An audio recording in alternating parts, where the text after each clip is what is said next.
Aries.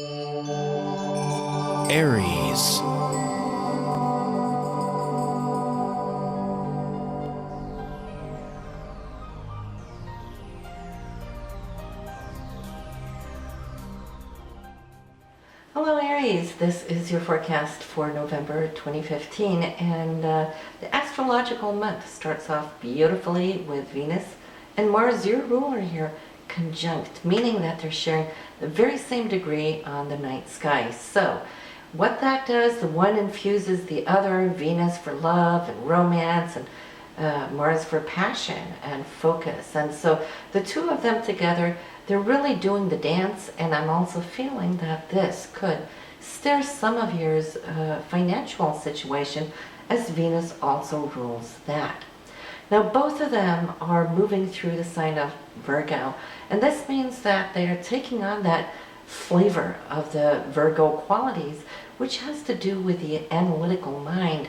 So you might find yourself analyzing and trying to structure your relationship here just like the Virgins do, no matter that you are a Aries, because it's the flavor of the planet coming in here, and they're both now transiting your 6th house. So that means that your focus for love and continuity would be in the area of looking at your routines day to day. How are you interacting? Are you sharing enough or getting enough? Are you working perhaps too much?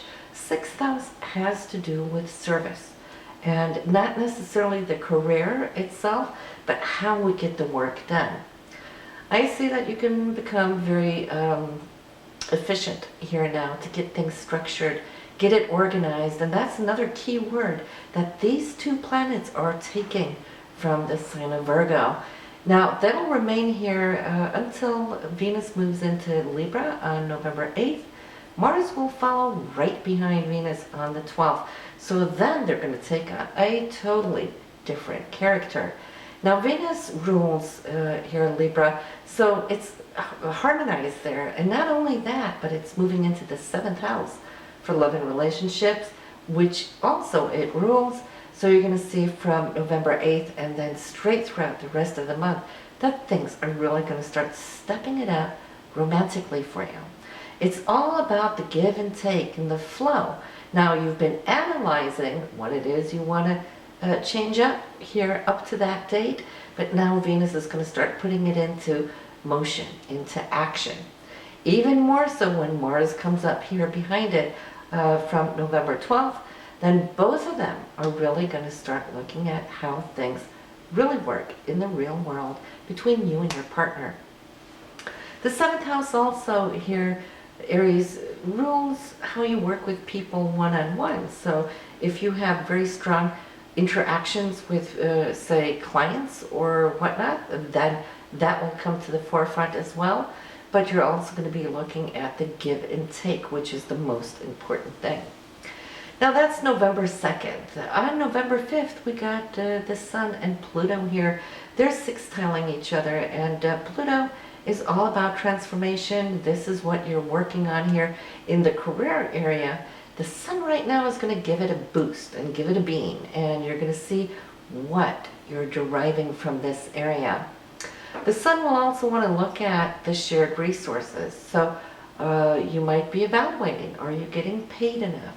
Are you getting your commissions or royalties? That kind of thing as well. Could be a good time to look at your investments, since the 8th house does rule this area. On the 10th, we have Mercury coming in to a 6th house to Pluto, kind of filling that very same degree that the Sun visited on the 5th. So this gives you like a double take. You initiate on the 5th and think about how you might want to structure a conversation.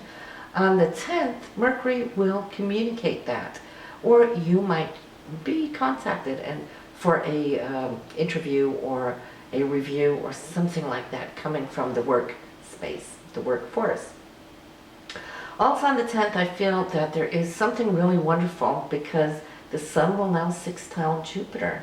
Now Jupiter will always look out for you, to benefit you, to expand your experience. Jupiter is in the sign for, or in the sign of Virgo right now. So it's kind of looking at how you can actually be getting the expansion, the recognition that you deserve. And this will follow up over this whole next week, because not only do we have the Sun sextiling Jupiter, Venus will come in.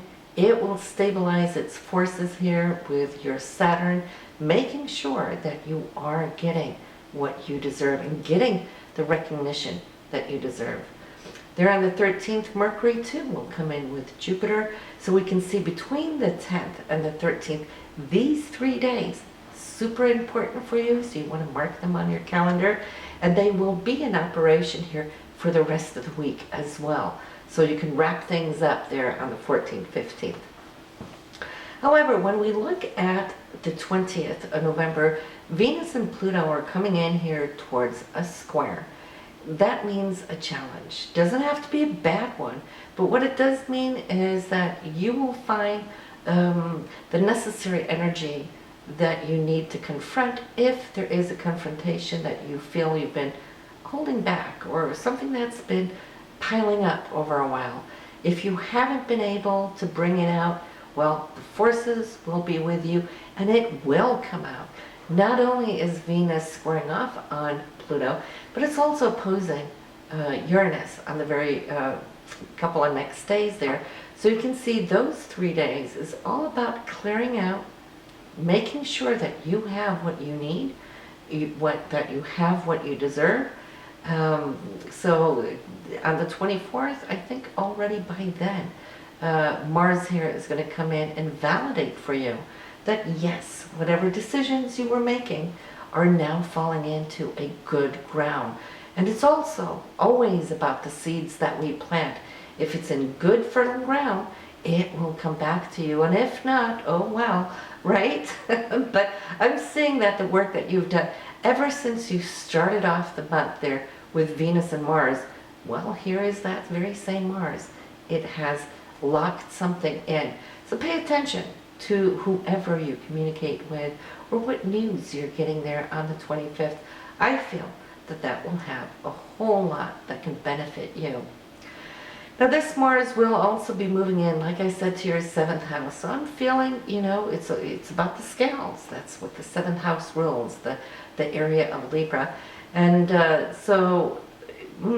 it's easy for you to go with the flow when you need to, when you really need to kind of team up and get things done.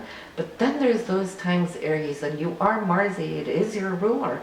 When it comes to a certain point where you have to take charge to balance things out, this is what you can do when you get closer to the end of the month and see how you're in it. Abilities now can surface up, team up with that Saturn that can really come to enhance your experience. So we have love, we have a relationship, we have work and passion all together here as super duper focuses. Now we have the new moon on November 11th. It is going to be in the sign of Scorpio. So Scorpio for you here, Aries, is your 8th house, and that is in fact the Scorpion house. Double whammy for you. The new moon here is asking you to look to the deeper layers of your consciousness. What is it you really, truly desire? What is it that you're holding so close to heart that you might at times be fearful of disclosing to others in fear of feeling vulnerable because now they might know your weakness, which you might be holding. And it's not a weakness, it's a strength to actually bring up and bring out and disclose those desires. Why? Because if we don't, how would people know how to make you happy? So don't be afraid of it. That could be your intention for November 11th, to find strength, to be more transparent perhaps on those things. On the 25th, we have the full moon, and the full moon here in Gemini. For you, that will fall in your 3rd house for communication, so you can come to see that there's some light being shed here. If you're needing to give a talk or a presentation, a speech, anything of that kind, you should be very, very successful in carrying the message across. But it could also just be that now it's being illuminated to get together with your neighborhood community, or maybe share sometimes with, or sometime with your siblings. And in that case too, it's an emotional good feel. So that is pretty much what we have here for you now in November. The New Year forecasts are up already for the astrological. You might want to tune into that, Aries. And also, if you haven't already been and visited pick3cards.com, it's my new site where you can go and pick 3 cards of your choice anytime and as much as you wish. But you can go and pick 3 cards for any question that you might want to hold. And the tarot cards there, I've created some video responses to each of them. So whenever you have a question, you can go in there, spend a little time, see what those cards can reveal to you. All right? And I'll see you next month. Bye now.